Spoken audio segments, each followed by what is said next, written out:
And Gerard Minack of Morgan Stanley writing this week on a number of topics. And I saw a number of other research notes really speculating on who would take over at the Bank of America. We can talk to Tom Brown about this later. Who's an appropriate CEO for a firm as controversial as Bank of America? Well, you need a banker. So the issue on that is that commercial banking. But do you need a retail banker or a commercial banker?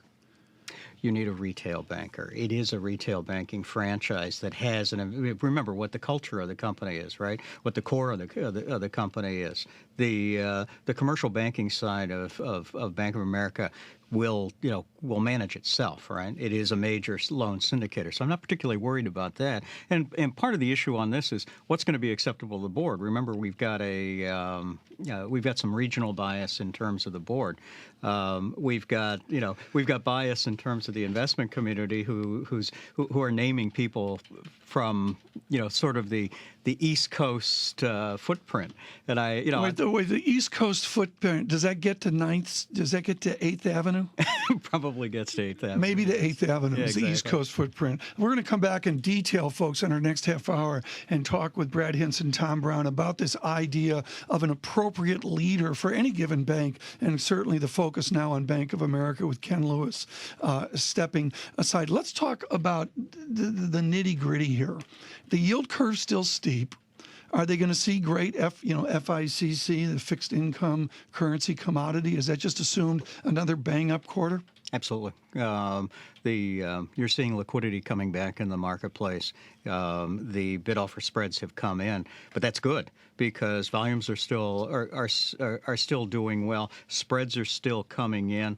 The investors, we're seeing sort of the last wave of institutional investor coming in. We're seeing insurance companies moving into corporate bonds. Well, remember, PIMCO and BlackRock did that back in January.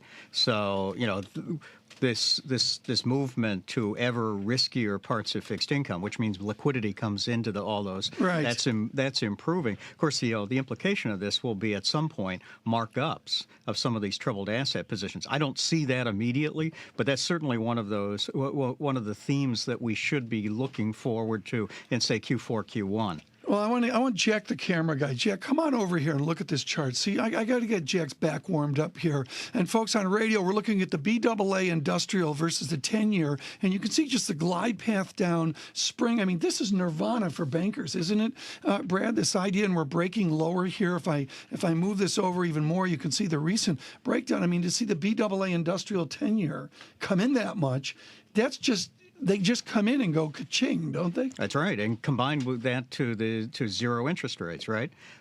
Zero interest rates, concern that the economy is not picking up quickly means that it's an easy bet for an institutional investor, right? And even for the retail investor, the poor guy who's been sitting there with cash and has been slow to come back into the market. At some point, he's just going to say, I need yield, I need something. And you're seeing money flowing into it from on the retail side, too. So what we're getting is wave after wave of new investors coming into the fixed income market, both in Europe and the United States. And those spreads are coming in. And to a fixed income guy, they are fundamentally, playing against this customer flow. And, of course, there's where your principal transactions come from.